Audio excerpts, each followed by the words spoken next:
সঙ্গে একটা কথা বলছি, উত্তর দিনাজপুর জেলার সাধারণ মানুষ, সাধারণ ভোটার দুহাত উজাড় করে ভোট দিয়ে ভারতীয় জনতা পার্টির প্রার্থীদের নির্বাচিত করেছেন। সেই নির্বাচিত প্রার্থীদের ক্ষেত্রতে দেখতে পাচ্ছি বিগত দিনে যারা তৃণমূল করত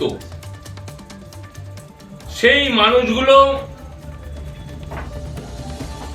গেরুয়া আবির পরে ভারতীয় জনতা পার্টির ঝান্ডা নিয়ে তৃণমূলের অফিস, তৃণমূলের জমি, তৃণমূলের ভবন,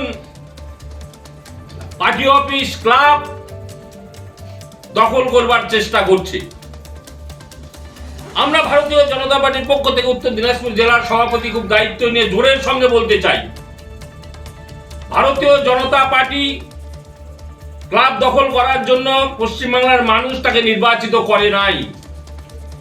ক্লাব দখল, পার্টি অফিস দখল, বাড়ি দখল, হামলা করা, ভয় দেখানো, ভীতি প্রদর্শন করা, এর জন্য ভারতীয় জনতা পার্টিকে ক্ষমতায় আনে নাই সাধারণ মানুষ। এগুলোকে বন্ধ করতে হবে, ভয় মুক্ত পরিবেশ করতে হবে, এটা ভারতীয় জনতা পার্টির ঘোষিত নীতি।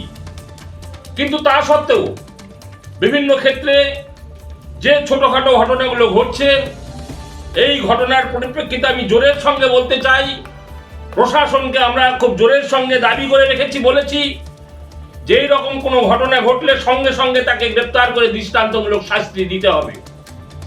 পাশাপাশি আরেকটি উদ্বেগের বিষয়, ভারতীয় জনতা পার্টির রাজ্য সভাপতি বারবার করে বলছে আমাদের কোনো যোগদান পর্ব হবে না, কিন্তু তৃণমূলের পক্ষ থেকে যোগদান করবার জন্য তারা যেভাবে আপ্রাণ চেষ্টা করছে, সেই ক্ষেত্রে কিছু কিছু ক্ষেত্রে আমরা লক্ষ্য করছি ভারতীয় জনতা পার্টি উত্তর দিনাজপুর জেলা সভাপতি হিসাবে আমি যখন যোগদান করাচ্ছি না, গ্রামে গঞ্জে গিয়ে আমার বুথ সভাপতি থেকে শুরু করে মন্ডল সভাপতিকে প্রলোভন দেখিয়ে তারা যোগদান করার একটা চেষ্টা করছে, ভারতীয় জনতা পার্টির পতাকা ধরার চেষ্টা করছে।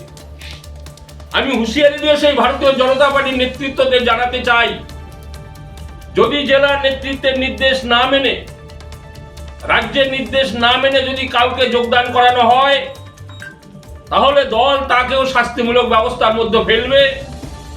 এক কথা আমি বলতে চাই, যেমন আমরা এই মুহূর্তে কাউকে যোগদান করাবো না, তৃণমূল থেকে আসা কেউ আমরা ভারতীয় জনতা পার্টিতে যোগদান করতে পারবে না যতদিন পর্যন্ত রাজ্য নেতৃত্ব এই নির্দেশ দিবে। পাশাপাশি এই ভাঙাচুরা ভয় ভীতি প্রদর্শন, এগুলোকে অবিলম্বে বন্ধ করতে হবে। এবং বন্ধ করার জন্য যদি আমার ভারতীয় জনতা পার্টির কোনো কার্যকর্তা পতাকা নিয়ে কোনো জায়গায় কোনো বুথ অফিস দখল, ক্লাব ঘর দখল বা কোনো তৃণমূলের বাড়ি দখল করার বা ভয়ভীতি দেখানোর চেষ্টা করেন, আমি ভারতীয় জনতা পার্টির পক্ষ থেকে জেলা সভাপতি হিসেবে জোরের সঙ্গে বলতে চাই, সেই সব কার্যকর্তাকে যারা এইসব কাজের সঙ্গে যুক্ত হবে তাদেরকেও দল থেকে বহিষ্কার করা হবে। কারণ আমরা চাই সুশাসন, আমরা চাই রামরাজত্ব।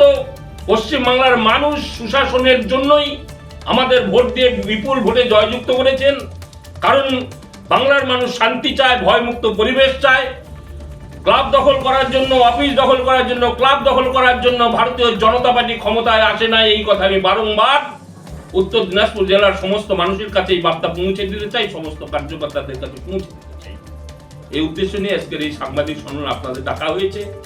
আপনাদের মাধ্যমে এই বার্তা যেন সমস্ত কার্যকর্তা থেকে উত্তর দিনাজপুর জেলার সমস্ত মানুষের কাছে এই বার্তা পৌঁছে যায়, এই উদ্দেশ্য নিয়ে আপনাদের। তৃণমূলের কোন কোন কার্যালয়ে বিজেপি দখলের চেষ্টা করেছে বা এই ঘটনা যেটা বললেন সেটা কতগুলো জায়গায় হয়েছে উত্তর দিনাজপুরে?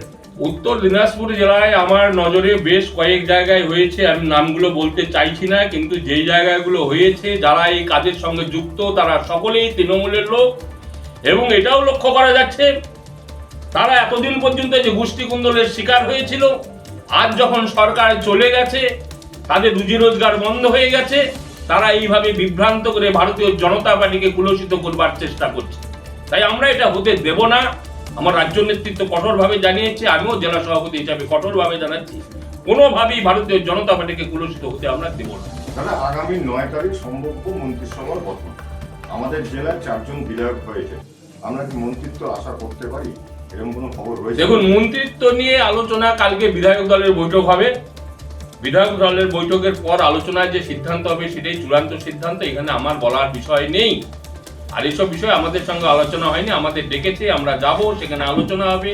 আলোচনার পর সর্বসম্মতভাবে দলীয় যে সিদ্ধান্ত হবে সেই সিদ্ধান্ত আমরা মাথা পেতে নিব। আমরা সার্বিকভাবে চাই উত্তর দিনাজপুর জেলা অবহিত জেলা, এ জেলায় উন্নয়নের স্বার্থে নিশ্চয়ই দৃষ্টি আকর্ষণ করবেন, এই আশা আমি রাখছি। আরো নিত্য নতুন ভিডিও পেতে এবং তথ্য জানতে আমাদের ফেসবুক পেজকে লাইক ও ফলো করে রাখুন। সেই সঙ্গে টাইমস 14 বাংলার ইউটিউব চ্যানেলকে সাবস্ক্রাইব করতে ভুলবেন না।